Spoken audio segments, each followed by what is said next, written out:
Wayanad location ആക്കിയിട്ടൊരു comedy thriller ആയിരിക്കും എന്ന് പറയുന്നത് സത്യമാണ്. അത് അൻസാജ് നമ്മുടെ ഒരു സുഹൃത്താണ്. അൻസാജ് കുറേ വർഷങ്ങൾക്ക് മുന്നേ എന്നോട് ഇതിൻ്റെ കഥയെക്കുറിച്ച് പറയുകയും അപ്പോൾ അന്ന് കേട്ടപ്പോൾ തന്നെ ഒരു താല്പര്യം തോന്നുകയും പിന്നീട് അങ്കിളത് റീവർക്ക് ചെയ്ത് അത് അതിനെ ഭംഗിയാക്കി മാറ്റി. പിന്നെ എനിക്ക് തോന്നുന്നു അത് കഴിഞ്ഞ് കുറച്ച് കാലങ്ങൾക്ക് ശേഷമാണ് കാണുന്നത്. എനിക്ക് തോന്നുന്നു കുറേ വർഷങ്ങൾക്ക് ശേഷമാണ് അങ്കിളിനെ ചെറുപ്പത്തിൽ കണ്ടതാണ്. അപ്പോൾ അച്ഛൻ്റെ സുഹൃത്താണ്. അപ്പോൾ അച്ഛൻ്റെ സുഹൃത്തുക്കളുമായിട്ടുള്ള ബന്ധം നമ്മൾ അധികം പുലർത്താറില്ല. അതെ അതെ അതെ, അച്ഛൻ്റെ സ്വഭാവം അറിഞ്ഞാൽ മതിയല്ലോ. അച്ഛൻ്റെ സുഹൃത്തുക്കളൊക്കെ നമുക്ക് ഇന്നേ വരെ ജീവിതത്തിൽ പാര മാത്രമേ വെച്ചിട്ടുള്ളൂ. അപ്പൊ അങ്ങനെ ഇവിടെയും ബെറ്റർ ഒന്നും പ്രതീക്ഷിക്കണം. വീട്ടിലേക്ക് വിളി പോകും പെർഫോമൻസ് മോശമാകുമ്പോഴും പലതിനും. അപ്പോൾ ആ രീതിയിൽ എന്ത് സംഭവിക്കും എന്നുള്ളൊരു ടെൻഷനിലാണ് ഞാൻ മൊത്തത്തിൽ. അപ്പോൾ എന്തായാലും സന്തോഷം.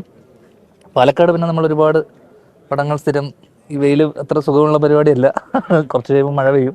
അതുകൊണ്ട് ഇത് പ്രെഡിക്റ്റബിൾ അല്ലാത്തൊരു കാലാവസ്ഥ. എന്നാലും കുറേ സിനിമകൾ കുഞ്ഞിരാമായണം ചെയ്തു നമ്മൾ. ഇപ്പോൾ കഴിഞ്ഞ വർഷം എനിക്ക് മലയാളി ഉജ്ജ്വലൻ ഡിറ്റക്റ്റീവ് ഉജ്ജ്വലൻ ഇവിടെയായിരുന്നു. ഇപ്പോൾ ഈ വർഷം ഭീഷ്മർ. ഒരുപാട് സന്തോഷം. പിന്നെ വിഷ്ണുവായിട്ട് ആദ്യമാണ് വർക്ക് ചെയ്യുന്നത്. രാജോട്ടനൊക്കെ നമ്മൾ മലയാളിയിലെ അച്ഛനായിരുന്നു. സന്തോഷേട്ടൻ അമ്മയെ പ്രതിനിധീകരിച്ചുകൊണ്ട് സന്തോഷേട്ടനുണ്ട്. ഫെഫ്കേനെ പ്രതിനിധീകരിച്ചുകൊണ്ട് എല്ലാ സംഘടന നിന്നത് അഖിലേട്ടൻ, എല്ലാവരും ഉണ്ട്. അപ്പൊ എല്ലാവരും പരിചയക്കാരാണ്. ഒരുപാട് സന്തോഷം. പറയൂ. അടുത്ത എനിക്ക് പറയാനുള്ളത് ഞാൻ പറഞ്ഞു. ഇനി എന്തെങ്കിലും ഉണ്ട് പിന്നീട് പറയുന്നതായിരിക്കും നല്ലത്. അതെ, ആഘോഷിക്കുകയല്ല എല്ലാവരും. ഒരുപാട് സന്തോഷം.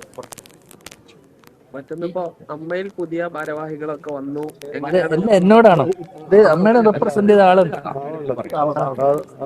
നമുക്ക് ഈ സിനിമയെ കുറിച്ച് സംസാരിക്കാം. അതെ, സിനിമയെ കുറിച്ച് അതാണ് നല്ലത്. അതാണ് ഇതൊന്നുമല്ല. നമുക്ക് എന്തിനാണ് ഓരോ വിവാദങ്ങൾ അവരെന്തെങ്കിലും പറയും, പിന്നെ നാളെ അതിന്റെ അല്ല. നമ്മളിത് ഇപ്പൊ തൽക്കാലം ഈ ഭീഷ്മർ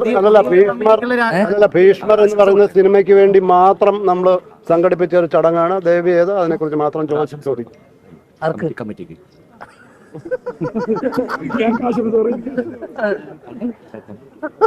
കമ്മിറ്റിക്ക് ആശംസ പറഞ്ഞുകൊണ്ട് പറഞ്ഞു.